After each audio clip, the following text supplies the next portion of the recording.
como rei Davi, quero te adorar.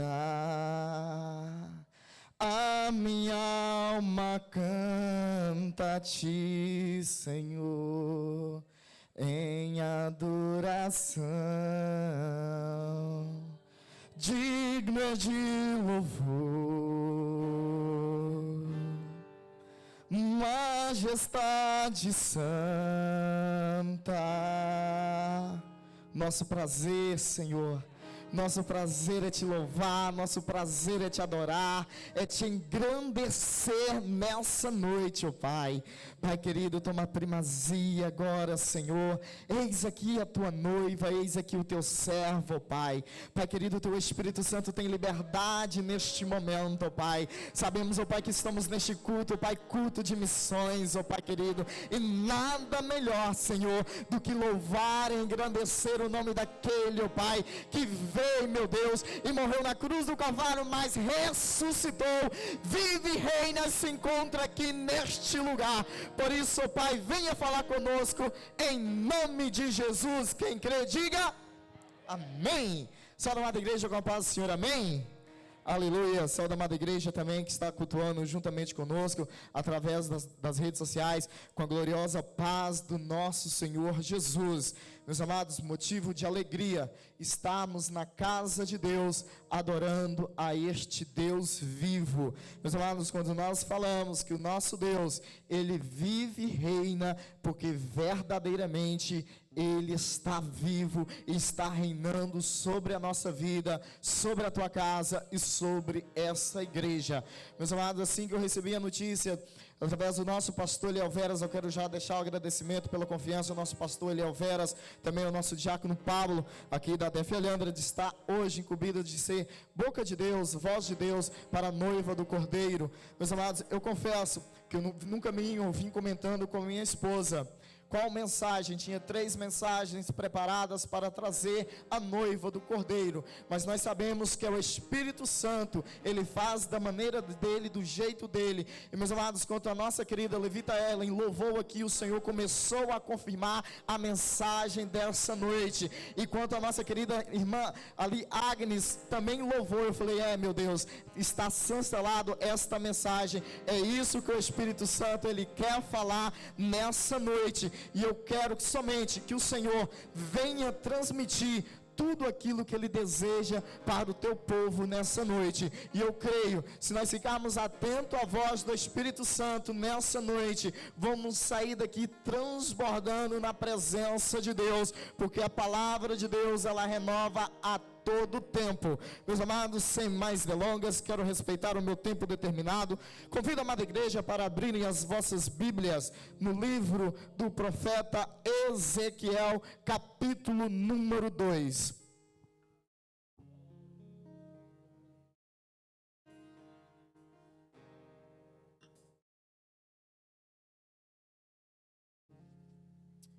Ezequiel, capítulo número 2. Vamos deter apenas no versículo 1 e no versículo 2. Todos encontraram? Digo amém. Quem não encontrou, misericórdia. Amém. Então diz assim a palavra do Senhor: e disse-me, filho do homem, põe-te em pé e falarei contigo. E disse-me, filho do homem, põe-te em pé e falarei contigo. Versículo número 2: então entrou em mim, diz Ezequiel, o Espírito, quando falava comigo, e me pôs em pé, e ouvi o que me falava. Aleluia. Meus amados, estamos aqui perante uma passagem muito conhecida da noiva do Cordeiro. Estamos aqui detendo no livro do nosso profeta Ezequiel. Vamos ver que muitas passagens são conhecidas, vamos ver que muitas passagens são ministradas, principalmente no capítulo 37, também no capítulo 47, onde gostamos muito de ministrar, gostamos muito de ouvir aquilo que o Senhor faz através da vida de um homem que se posiciona na presença de Deus. Mas estamos aqui perante no capítulo número 2, versículo 1 e versículo 2, onde o Senhor, Ele faz uma chamada de atenção para Ezequiel, Ezequiel: filho do homem, põe-te de pé. Nós vamos ver que no capítulo 1, relatando a história do profeta Ezequiel, nós vamos ver que este profeta, este homem, ele não se encontrava desocupado, ele não se encontrava dormindo, ele não se encontrava disperso. Mas quando nós olhamos, orando a Deus, perguntando ao Senhor: mas como que o Senhor traz nessa palavra, filho do homem, põe-te de pé?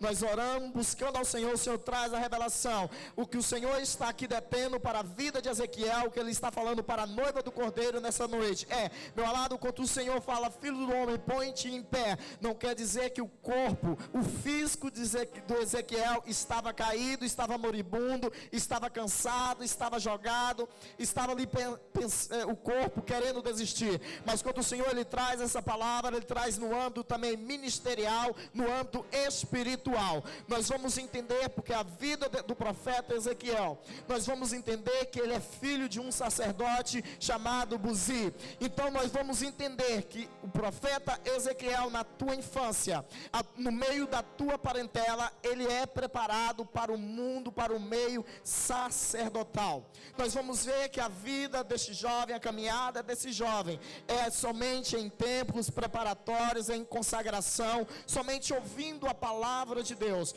Nós vamos ver, como nós aprendemos muito bem na escola bíblica para todos. Ei, meu amado, você que esteve na escola bíblica, você vai entender o que o Senhor está falando aqui nessa noite. Nós vamos ver que Ezequiel, antes de ser levado cativo para a Babilônia, na segunda invasão do rei Nabucodonosor, que ele traz ali cativo o povo de Jerusalém para a Babilônia. Na sua segunda invasão, ele traz ali o rei Joaquim e toda a família real, e traz também juntamente com ele cativo 10.000 homens. E dentro desses 10.000 homens, dentro dessas 10.000 pessoas, estava ali o jovem Ezequiel. Nós vamos ver que ao longo da sua história, ao longo da tua caminhada, para começarmos aqui a conjecturar, para entrarmos na história bíblica, para entrarmos no contexto, para entendermos aquilo que o Espírito Santo ele quer fazer nessa noite, vamos tentar viver um pouquinho daquilo que foi a infância de Ezequiel. Ezequiel, um homem acostumado a ver o seu pai a se preparar, um sacerdote a se preparar para ir ao templo, preparar o átrio, preparar ali o pátio, vai preparando o lugar santo e para chegar no lugar santíssimo. Nós vamos ver que Ezequiel, ele cresce ali no meio dessa família sacerdotal, sempre ouvindo as bênçãos e maravilhas daquilo que Deus fazia no meio do teu povo. Você começa agora a conjecturar Ezequiel, esse pequeno jovem, falando para os teus amigos, falando para os teus companheiros, no meio da tua escola, eu não sei, ali falando: ei, o meu pai é aquele homem que vai preparar, é aquele homem que prepara o castiçal de ouro, é aquele homem que prepara os pães da proposição, é aquele homem que prepara o candelário, que vai estar um incenso suave para preparar a descida de Deus, é aquele homem que vai preparar um lugar santíssimo, para ir uma vez por ano, para lá oferecer sacrifício a todo o povo de Israel. Começa agora a imaginar este pequeno jovem vendo as histórias contadas pela boca da tua mãe, pela boca do teu pai. Ei, o meu pai é um herói. O meu pai verdadeiramente serve a um Deus vivo, um Deus que quando ele chega, que ele senta no seu trono, que a história fala que o sacerdote ele se preparava com a roupa especial para entrar, era colocado os sinos quando ele entrava.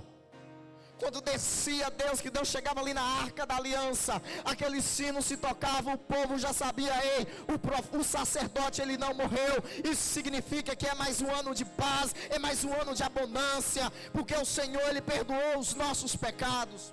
Agora começa a conjecturar Ezequiel vivendo tudo isso. Talvez muitos de nós passamos por isso, vendo as maravilhas de Deus, pensando: ei, eu vou entrar na casa de Deus, eu vou entrar na presença de Deus, e tudo vai mudar na minha vida. Só que nós esquecemos que não é de um dia para o outro. Tudo tem um propósito, tem um tempo determinado. O tempo passa. Ezequiel ele começa a estudar para assumir essa função. Começa agora a imaginar Ezequiel, quando o seu pai começa a contar a história: ei filho, aquela mesa que estão os pães da proposição, aqueles 12 pães, representa as 12 tribos de Israel. Talvez aquele jovem comece a perguntar: ei pai, mas nós também fazemos parte de uma tribo. Por que essa tribo não está aqui representada? A 13ª tribo, a tribo de Levi. A tribo de Levi, onde estavam os sacerdotes, onde era preparado os sacerdotes na divisão da terra santa.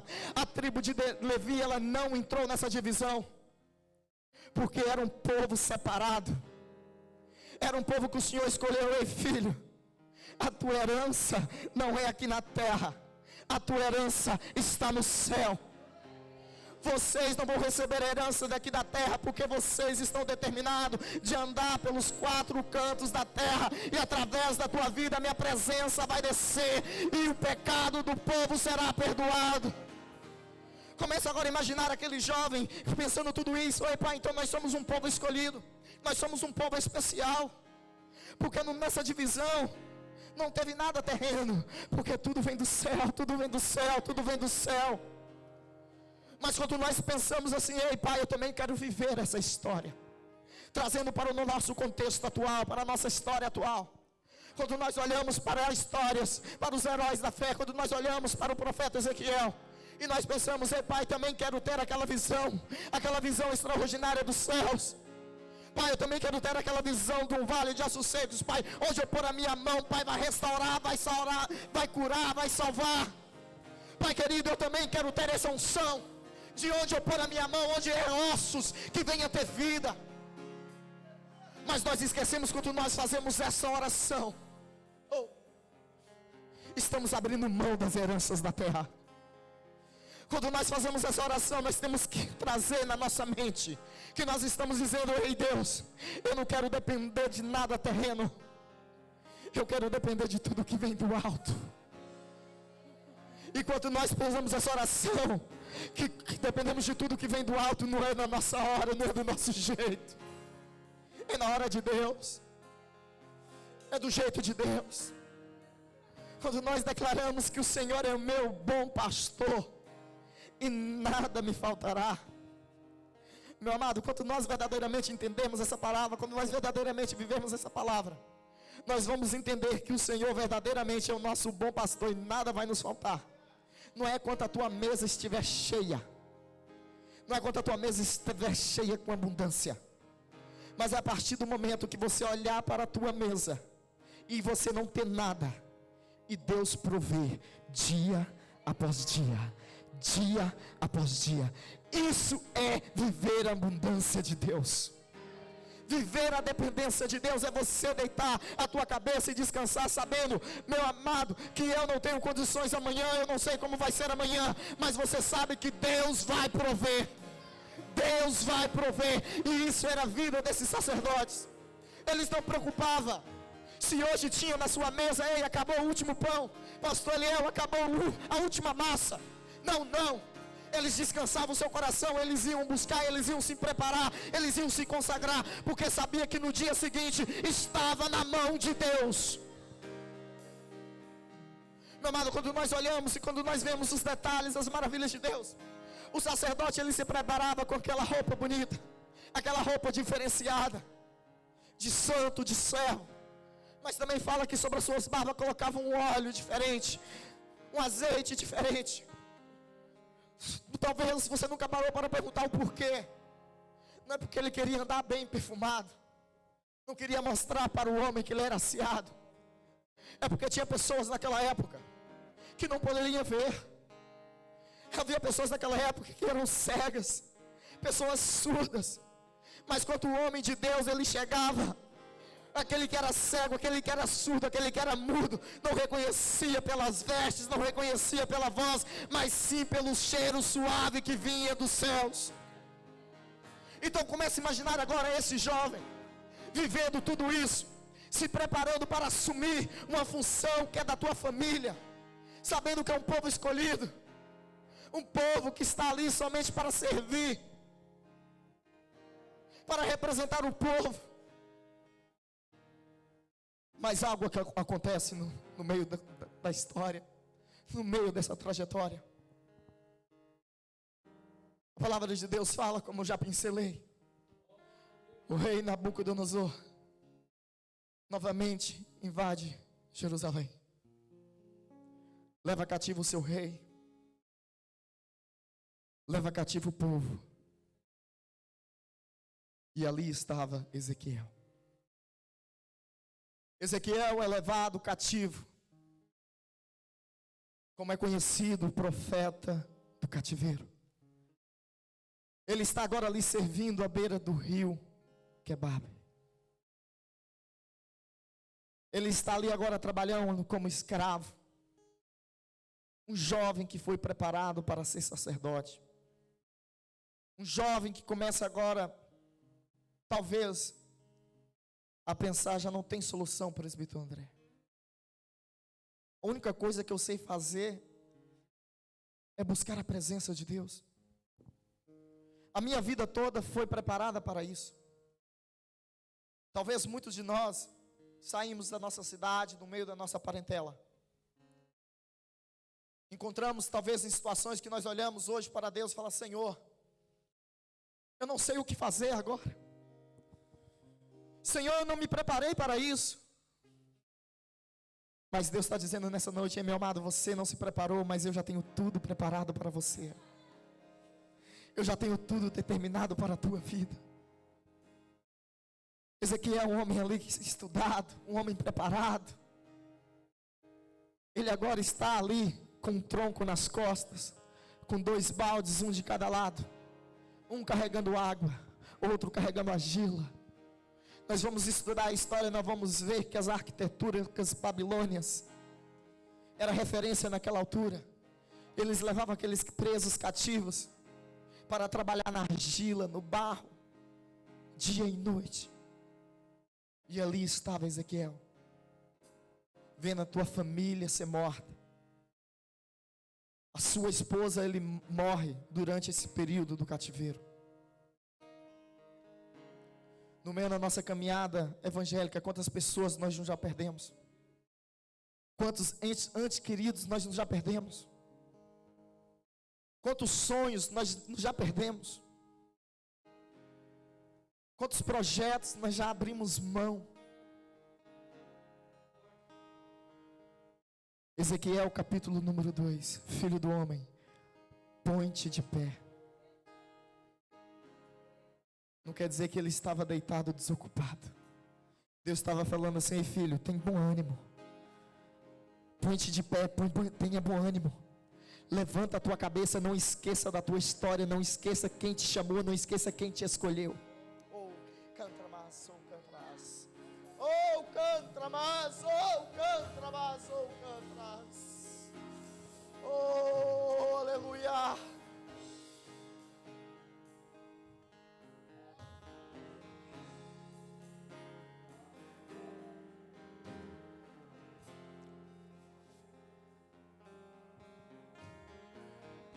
Talvez a sua história naquele momento, talvez as pessoas que estavam ali no meio dele, talvez olhavam e diziam: ei, aquele ali não é Ezequiel, filho de Buzi, o sacerdote? Será que aquele ali não é o Deilson? Serviu um Deus vivo? Ali não é a obreira Dorcas, que serviu um Deus que faz e acontece? E está passando por isso? Então tudo isso é mentira. Então esse Deus não existe. Comece a imaginar agora a cabeça desse jovem. Talvez é a minha e a sua cabeça nessa noite. Quando nós olhamos para este mundo, quando nós olhamos para essa sociedade e pensamos: meu Deus, o porquê? Mas Deus está dizendo: filho, filha, põe-te de pé, que eu falarei contigo. Aleluia! Cadê os levitas? Eita glória! Sabe o que é que Deus está falando nessa noite, meu amado, minha amada? Deus está dizendo: ei filho, ei filha, não foi você que escolheu este cativeiro, foi eu que levei você para lá, para dar uma palavra de ânimo, para dar uma palavra de vida. Ei, Deus, mas eu estou fraco, eu não consigo. Você consegue, porque você é escolhido, você é especial. Oh, aleluia. Olha lá, meu amado. Ai, aleluia. Eles tinham um chamado sacerdotal. A função dele seria, levita André, somente preparar o templo. A função dele seria somente ir uma vez por ano, entrar no lugar santo dos santos e receber a resposta de Deus e levar para o povo. Mas Deus escreve a história e diz: ei, Ezequiel, a partir de hoje você será profeta no meio dos cativos. Ei! Deus te colocou nessa terra, Deus te colocou neste propósito, porque Ele quer te usar neste lugar. Sabe por quê? Há pessoas que não vai ter oportunidade de entrar no Santo dos Santos. Há pessoas que não vai ter oportunidade de entrar no lugar santíssimo. Há pessoas que não vai ter oportunidade nem de estar no pátio, nem de estar no átrio. Mas Deus vai te enviar. Oh, aleluia. Deus vai te enviar para quem não tem esperança. Talvez neste momento você não tenha esperança nenhuma, mas Deus vai te usar. Talvez a tua fé esteja pouca, mas Deus está falando: se posicione, se posicione, se posicione. Porque este processo não é para te matar, é para exaltar o meu santo nome. Oh, aleluia. Ali então está este profeta. A palavra de Deus fala que o Senhor, chegado, Ezequiel na idade de 30 anos, a idade de começar o serviço sacerdotal, mas ele está ali à beira do rio Quebar, como escravo, mas como homem de Deus. Deus está dizendo para mim e para você nessa noite: o lugar que você encontra não determina quem você é. Aquilo que você está vivendo hoje não determina o que você é. Talvez você esteja triste, mas Deus está dizendo: o seu estado é de tristeza, mas você não é uma pessoa triste. Talvez você esteja num estado de fraqueza, mas Deus está dizendo: este é teu estado, mas isso não é você. Talvez você nessa noite esteja dizendo para Deus: Senhor, eu já não tenho mais visões do céu. Senhor, eu já não tenho mais coragem para profetizar contra o Senhor, mano. Este é teu estado atual, mas isso não quer dizer que você deixou de ser profeta. Ezequiel estava cativo, mas isso não significava que ele era um prisioneiro. Ele estava sendo boca de Deus. Ele estava ali preparando o povo. Ele estava ali profetizando e lembrando o povo que é um Deus que vive e reina. Temos que entender que nós estamos no lugar santo. Nós já passamos o átrio. Nós já passamos o lugar santo. Nós estamos agora no lugar santo dos santos. Santo dos santos. Sabe por quê? Eu aprendi ontem. O véu já se rasgou. O véu já se rasgou. Não tem cativeiro que te segure. Não tem situação contrária que te segure. Você tem liberdade a todo momento de entrar no Santo dos Santos. Oh, aleluia! Abre a tua boca, profetize. Abre a tua boca, entrega o melhor louvor, entrega o melhor incenso a Deus nessa noite.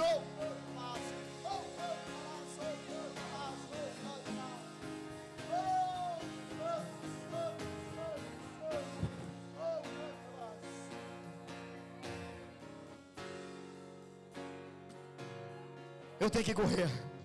O tempo está voando. Ezequiel, se nós formos estudar, os historiadores, nós vamos encontrar muitos que dizem que Ezequiel sofria de uma doença. Ezequiel era esquizofrênico. Que doença é essa? É uma doença psíquica, onde a pessoa, ela tem visões que ninguém mais tem. E se for possível, essa pessoa dá a sua própria vida por aquela visão. E pode vir uma multidão dizendo: ei, isso não existe. Mas ela está convicta do que ela está vendo. E eu vejo aqui muitos doentes, ó, muitos loucos, porque acredita num Deus vivo. Se for para chamar de louco, de esquizofrênico, eis-me aqui, Senhor. Porque eu creio na Tua palavra, eu creio na Tua promessa.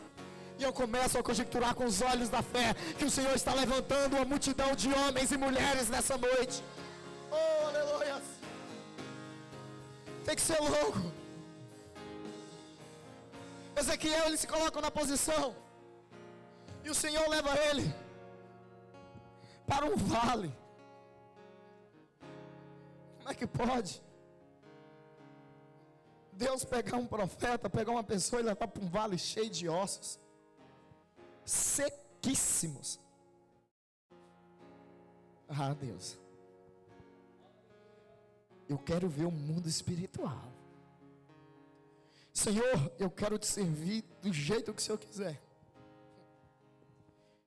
Hoje é culto de missão. Senhor, eu quero ser um missionário. Agora começa a conjecturar Deus te levando para um lugar sequíssimo, um lugar que não tem vida, um lugar que não tem esperança. Mas Ezequiel, e eu vejo Ezequiel aqui nessa noite, ele olha para aquilo e é a mesma voz que falou comigo lá no capítulo 2. Se tu queres, Senhor.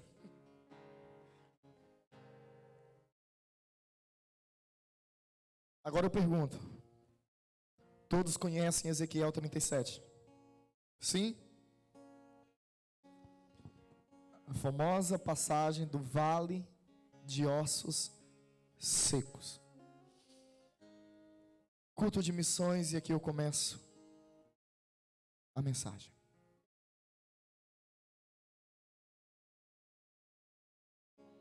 Ossos sequíssimos, representando a nação de Israel. Deus, ele não chama um exército, levita Ellen, para levantar um homem. Deus chama um homem cativo, preso, coloca ele em posição, leva ele perante um exército destruído, morto. Foi Deus? Foi. Quando nós oramos: Senhor, sara aquela família, Senhor, sara aquela cidade, Deus está falando, como falou com Ezequiel no capítulo 37. Ezequiel, abra a tua boca e profetiza. Deus já está aqui, a presença de Deus já está aqui. Agora Ele quer que nós nos posicionamos para Ele ter a liberdade de dizer: ei, levita Ellen, abra a tua boca e profetiza, louve e adore, que uma multidão vai se levantar. Deus está dizendo para pessoas aqui nessa noite: tem uma multidão esperando a tua voz, tem uma multidão esperando o teu posicionamento. Oh, aleluias! Talvez pessoas que já não têm esperança,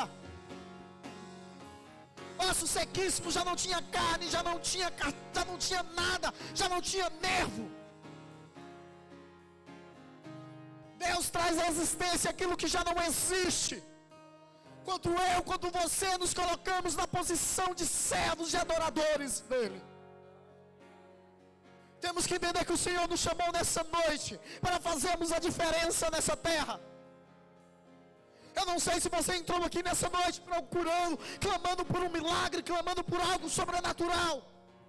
Deus está dizendo: filho, filha, eu quero operar o sobrenatural, eu quero fazer um milagre, mas eu quero usar a tua boca para isso.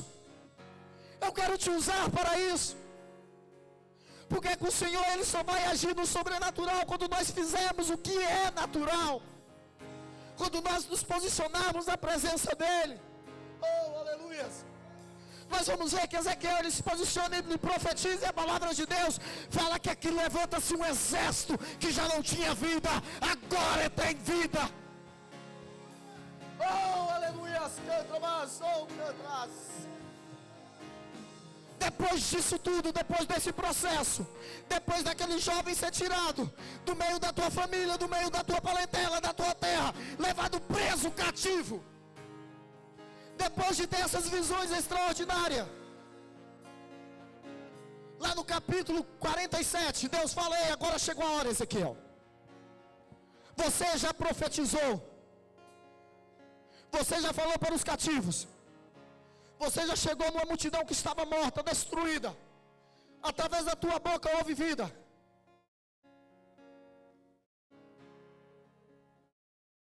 Ezequiel,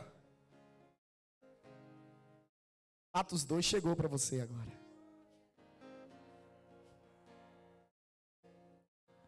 (47) 47.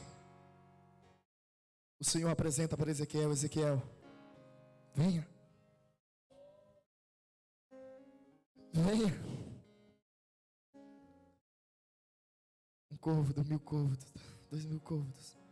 A palavra de Deus fala que Ezequiel vai adentrando, vai adentrando, vai adentrando.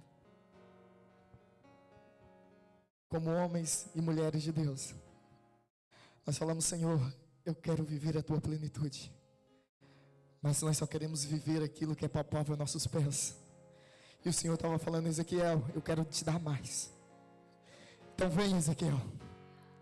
Vem, Ezequiel. Então a palavra de Deus fala que chega um momento que já não dava mais para andar. Ezequiel, então ele tem que mergulhar. O Senhor nessa noite, Ele está nos convidando para mergulhar no rio do Teu Espírito Santo. O Senhor nessa noite, Ele está nos convidando para despojarmos de tudo. Se queremos viver as promessas do sobrenatural de Deus, temos que entender o processo que nós estamos passando, obedecendo fielmente a palavra do Senhor, e mergulhar e nos entregarmos e confiarmos. Quantos querem viver o sobrenatural de Deus nessa noite? Pode dar glória a Deus.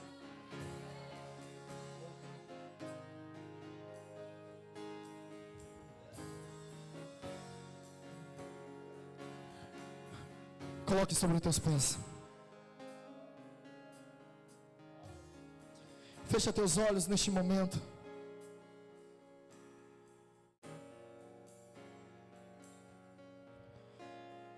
Comece a falar com Deus. Eu não sei se você está vivendo um período de treva, não sei se você está vivendo um período que você se considera estar no cativeiro. Eu não sei qual é a tua luta, eu não sei qual é a tua trajetória. Mas comece agora a falar com o Espírito Santo de Deus. Dá liberdade para o Espírito Santo de Deus, Ele fazer, Ele trabalhar neste momento. A palavra é ministrada, mas aquele que faz a obra, Ele está andando agora. Aquele que faz a obra, Ele quer te tocar agora. Aquele que faz a obra, Ele quer te trazer revelação daquilo que Ele quer nessa noite. O Senhor está te convidando a viver o seu sobrenatural. O Senhor está dizendo: ei filho, põe-te de pé. Eu não sei se você afastou do Evangelho, eu não sei se você afastou da tua fé. O Senhor está te convidando a viver uma nova aliança com Ele nessa noite. Como Ele fez com Ezequiel, Ele quer que você mergulhe agora nas águas. Comece agora a contemplar com os olhos da fé. A palavra de Deus fala que quando Davi ele entra pelo Jerusalém com a arca da aliança, com a presença de Deus, ele começa a abalhar, ele começa a abalhar. O Espírito Santo ele te convida agora a um baile na tua presença. O Espírito Santo, Ele te convida agora a uma intimidade profunda, talvez que você há muito tempo já não vive. Deus de promessa, caminho no deserto, luz na escuridão. Meu Deus, este é quem tu és. Meu Deus é Deus de milagres, Deus de promessa. Espírito Santo, o Senhor tem liberdade neste momento. Espírito Santo, o Senhor tem liberdade neste momento, Pai querido. Pai querido, vai devolvendo agora sonhos, Pai. Vai devolvendo agora projetos, Pai. Pai querido, aquele que profetizava e não profetiza mais, Senhor, vai agora, Senhor, usando novamente. Pai querido, aquele que falava em línguas, ó Pai, vai usando novamente. Pai querido, aquele que tinha uma unção profética, Pai, nessa noite renova, Pai querido. Porque nós queremos, ó meu Deus, que aqueles que estavam presos, aqueles que estavam cativos, o Espírito Santo chegou aqui nessa noite para declarar que você é livre, que você tem liberdade na presença de Deus. Tocando multidões, te adorarei, te adorarei. Aleluia. Aleluia. Glória seja dada ao nome do Senhor. Continue adorando. O Senhor Espírito